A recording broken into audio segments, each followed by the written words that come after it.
Okay, confession, I've only just played Chained Echoes for the first time. I'm a little late to the party, this RPG has already been out for a few years. It's another one of those Kickstarter success stories.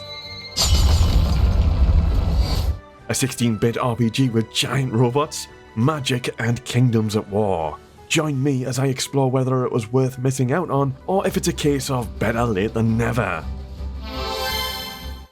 I've spent the past fortnight exploring the rich world of Volandis and its pixel-perfect backgrounds. The game features some really interesting RPG systems that I've come to love and haven't seen before.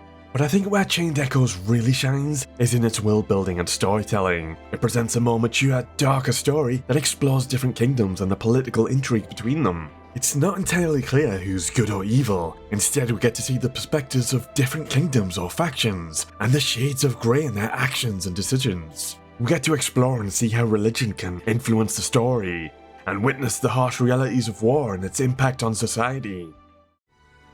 The world of Volandis is pretty fascinating and really resonates with a more mature audience. The story kicks off with three kingdoms at war. Our main character Glenn and a group of mercenaries are about to literally drop into the war. Their objective, a suicidal mission to destroy a magic artifact known as the Opus Stone. And the story literally explodes from there. And we're introduced to a host of new characters. It's these characters that really hooked me in and compelled me to continue and learn more about them. Sienna is a katana-wielding thief known as the Scarlet Succubus.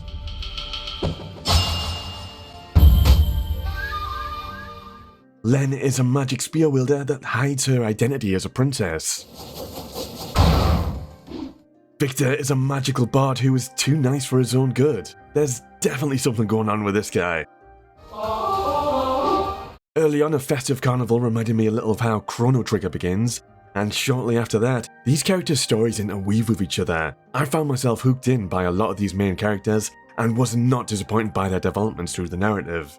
There's even completely optional characters to recruit through side quests later on.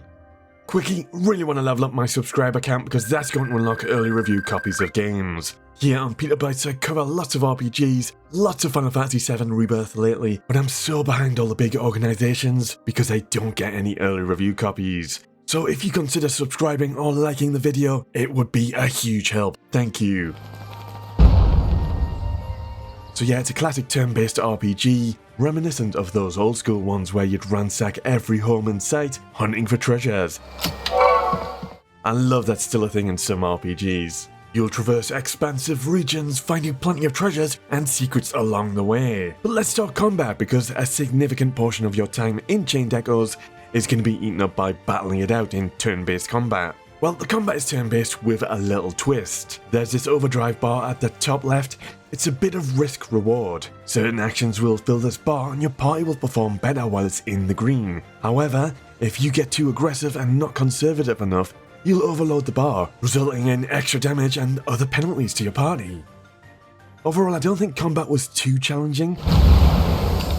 If you do stay diligent with side content and exploration, you can keep your equipment upgraded. You can also find various gems that can be socketed into equipment for bonus effects. I really enjoyed putting lifesteal or status effects onto my attacks with gems. That way, whenever I attacked an enemy, I could recover health and has a chance to put the enemy to sleep or paralyze them.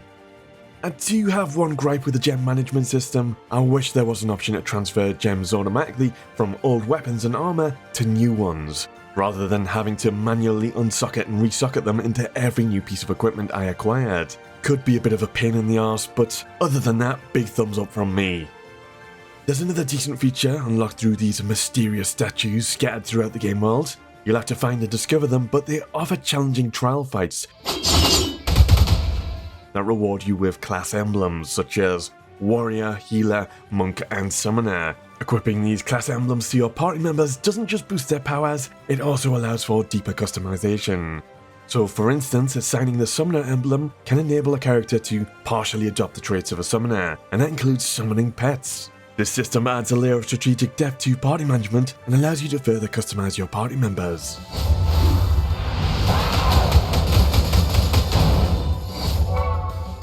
A new system that really caught my attention is the reward board. Basically, it's almost like a bingo board, but filled with side activities, challenges, and goals. Completing these tasks not only nets you rewards, but also chain completing adjacent tasks on the board triggers bonus rewards. It's a very simple but engaging system that motivated me to dive deeper into the game's world and take on more challenges. About 10 to 15 hours into Chained Echoes, the game really opens up. You gain access to airships, allowing you to lead your own clan and recruit new members from across the world. New recruits often bring special bonuses, like I saved this stranded octopus man and now he'll spend all day fishing up items for me. You'll also gain access to Sky Armor, that's gigantic robots that not only let you soar across previous zones, but also access new areas that were out of reach before. And let's be honest, giant robots make any game cooler. All these new elements really refresh the gameplay for me, injecting fresh excitement into the adventure. So I thoroughly enjoyed my time with Chained Echoes. Storytelling, world building, and character developments were exceptional. I quite enjoyed taking my time, exploring, and making discoveries. And as I unraveled the mysteries behind the game's stories, I was continually impressed by how it doesn't just present its characters or moral dilemmas in black and white. The game tackles adult themes such as politics, religion, and ethics, adding layers of depth that resonate well beyond its fantasy setting.